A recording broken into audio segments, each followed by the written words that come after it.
दोस्तों, आज के ज़माने में सोशल मीडिया से आदमी इस तरह से जुड़ा हुआ है कि हर समय सोशल मीडिया पे अपना समय बिताना चाहता है। और इस सोशल मीडिया के माध्यम से ही कुछ ऐसे काम भी हो जाते हैं जिसमें अगर हम लोग सतर्क नहीं रहते हैं, सजग नहीं रहते हैं, तो किसी बड़ा से बड़ी समस्या में फँस सकते हैं। तो आज की जो कहानी है वो इसी पर आधारित है।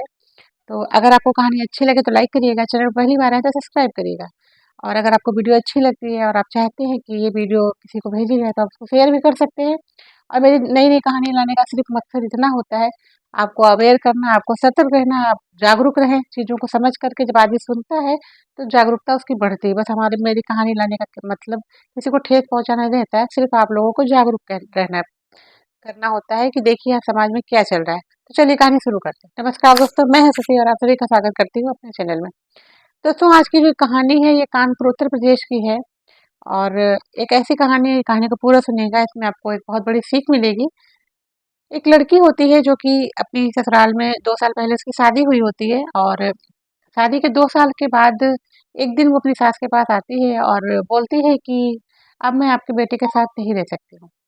तो उसकी जो सास होती है मतलब लड़के की जो माँ होती है उसको समझ नहीं आता है कि शादी के 2 साल बाद मेरी बहू को ऐसा क्या सूझा कि उसको मेरे बेटे के साथ नहीं रहना है।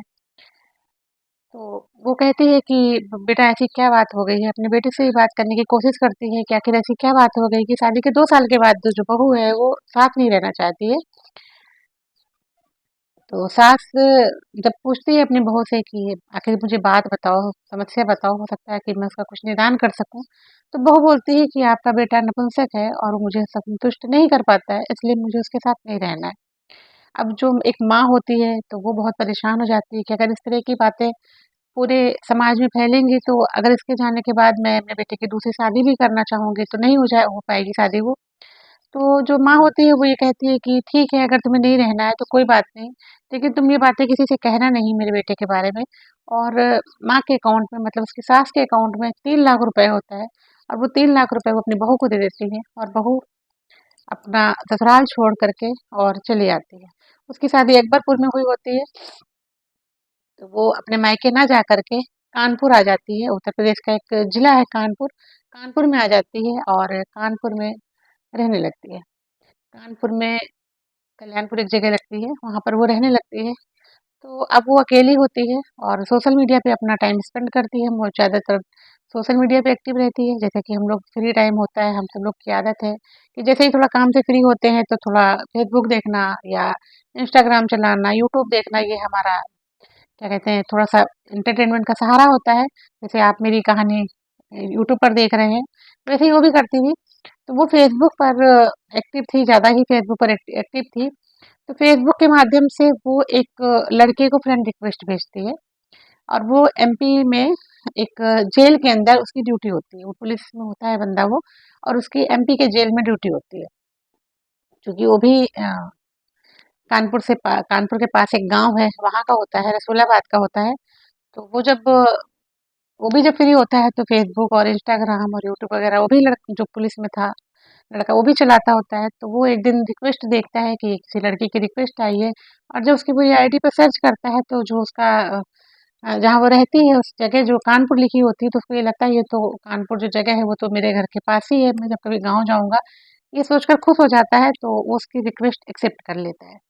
धीरे-धीरे उन लोगों की बात होने लगती है और पहले थोड़ी बात होती है, फिर ज़्यादा देर बात होती है। फिर क्या होता है कि जैसे ही लड़का टाइम पाता है वैसे ही उससे बात होती है। तो ऐसे करते-करते 5-6 महीने का टाइम बीत जाता है। तो लड़की बोलती है कि ऐसा है कि लड़की का नाम होता है संगीता। संगीता बोलती है कि ऐसा है कि जब आप कभी अपने गाँव आइएगा छुट्टियों पर तो मुझसे मिलिएगा ज़रूर। और बताती है कि मैं कानपुर में फला जगह पर रहती हूँ, कल्याणपुर में रहती हूँ। तो वो भी जब थोड़े टाइम के बाद छुट्टियों में घर आता है तो वो भी अ, मिलने जाता है संगीता से, दोनों मिलते हैं, बहुत खुश होते हैं। संगीता वैसे भी खूबसूरत होती है और आजकल के टाइम में इंसान कहता है ना कि खूबसूरती पहली नज़र में आदमी जब खूबसूरत देखता है तो उसकी तरफ ज़्यादा अट्रैक्ट होता है, बाकी उसके गुणों की पहचान तो उसके साथ रहने से होती है। जैसे हमारे यहाँ बुजुर्ग कहते थे कि जब इंसान रहने से समझ में आता है और सोने को जितना दबाया जाता है उससे समझ में आता है कि वो कितना खरा है। और इंसान के साथ जब आप रहोगे तो समझ में आता है वो कितना खरा है। ऐसे ही पहचान होती है, लेकिन फर्स्ट अट्रैक्शन जो होता है वो खूबसूरती को देख के होता है। तो संगीता खूबसूरत तो थी ही और वो भी उसके प्यार में खूबसूरती देख करके वो भी उससे अट्रैक्ट हो जाता है। ऐसे जब भी वो अपने गाँव आता जाता है तो उससे मिलने संगीता के रूम पर ज़रूर जाता है, वो किराए का कमरा लेकर के कल्याणपुर में जैसा कि मैंने बताया रहती थी। ऐसे आते-जाते काफ़ी टाइम जब हो जाता है तो संगीता बोलती है कि ऐसा है कि आप मुझसे शादी कर लो। तो वो बोलता है कि ठीक है, शादी कर लेते हैं, संगीता उसको वैसे अच्छी लगती है। और जब आदमी थोड़े टाइम के लिए किसी के पास आता है तो उसकी अच्छाइयाँ-बुराइयाँ उसको कम पता चलती है। ये इसके साथ भी होता है। तो वंदना एक जगह पढ़ती है कानपुर में ही, कानपुर देहात के साइड पे पढ़ती है। तो वंदना में एक आर्य समाज से इन लोगों ने शादी कर ली और रहने लगे। ऐसा करते-करते 1 साल का टाइम बीत गया और शादी मतलब साथ रहते, बातचीत करते और शादी मिला कर के 1 साल का टाइम बीत जाता है। शादी के 6 महीने बाद जो संगीता होती है उसे दबाव बनाती है कि मुझे एक घर चाहिए रहने के लिए, मुझे एक घर खरीद के दो, मुझे किराए के घर पे नहीं रहना है।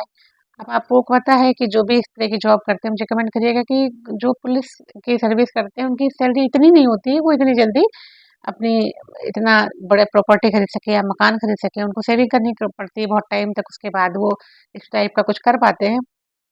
तो बोलता है कि मेरी सैलरी इतनी ज़्यादा नहीं कि मैं तुम्हें इतनी जल्दी मकान लेकर के दे सकूँ। तो संगीता जो होती है वो उसको टॉर्चर करती है और उसको धमकियाँ देती है, उससे लड़ाई झगड़े करती है जिससे वो परेशान हो जाता है। तो उसके घरवालों से मिलता है, उसके भाई से मिलता है, उसकी भाभी से मिलता है, सबसे बात करता है कि आप लोग समझाओ संगीता को, मुझे इस तरह से परेशान करती है वो, मैं इतने पैसे कहाँ से लेकर के आऊँगा? तो वो उसके घरवाले भी यही कहते हैं कि अगर तुमने उस जो वो कह रही है अगर तुम नहीं मानोगे, तो तुम्हारे साथ अच्छा नहीं होगा। अब वो परेशान हो जाता है कि क्या किया जाए? मेरे पास तो इतने पैसे नहीं है, मैं कहाँ से मकान खरीद के दूँ या कहाँ से इसको पैसे ला कर के दूँ? आए दिन वो पैसों के पीछे उससे झगड़ा करती रहती है।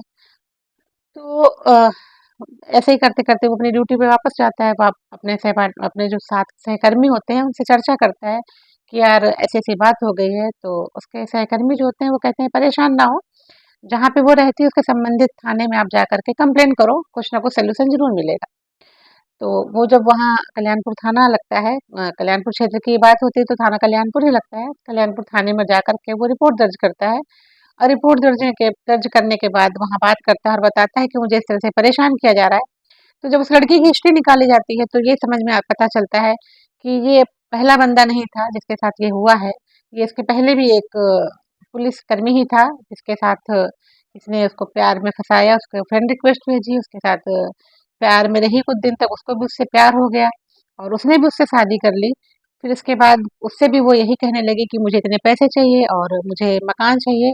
जब वो नहीं दे पाया तो उसने उसके ऊपर बहुत सारे केस लगाए जो कि 15 लाख रुपए दे करके वो उससे छुटकारा पाया था। इन केसों का खुलासा होता है उसके पास।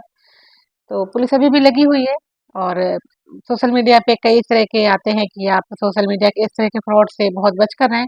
तो मेरा भी मकसद इस कहानी को लाने का सिर्फ इतना था कि अगर आप भी कुछ इस तरह का सोच कर रहे हैं या सोच रहे, मैं ये नहीं कहती कि दुनिया में सब इस टाइप के होते हैं, लेकिन हाँ, अपनी आँख और कान खुले रखने चाहिए, सतर्क रहना चाहिए और इन चीज़ों को समझ कर के हमको जागरूकता मिलती है कि ऐसा कहीं मेरे साथ भी तो ऐसा नहीं हो सकता है। तो बस आप लोग सतर्क रहिए, इसलिए मैं ये कहानियाँ लेकर के आती हूँ। और जो भी कानपुर से हैं जिनको ये कहानी के बारे में कुछ भी होता है तो आप कमेंट करिएगा, क्योंकि सबको ये लगता है कि शायद मैं ये कहानी फेक लेकर के आती हूँ, जबकि मेरी जो भी कहानियाँ होती हैं वो सच्ची होती हैं, रियल स्टोरी ही मैं लेकर के आती हूँ। तो आप लोग कमेंट करिएगा, मुझे अच्छा लगेगा और मिलते किसी नई कहानी में, तब तक के लिए नमस्कार।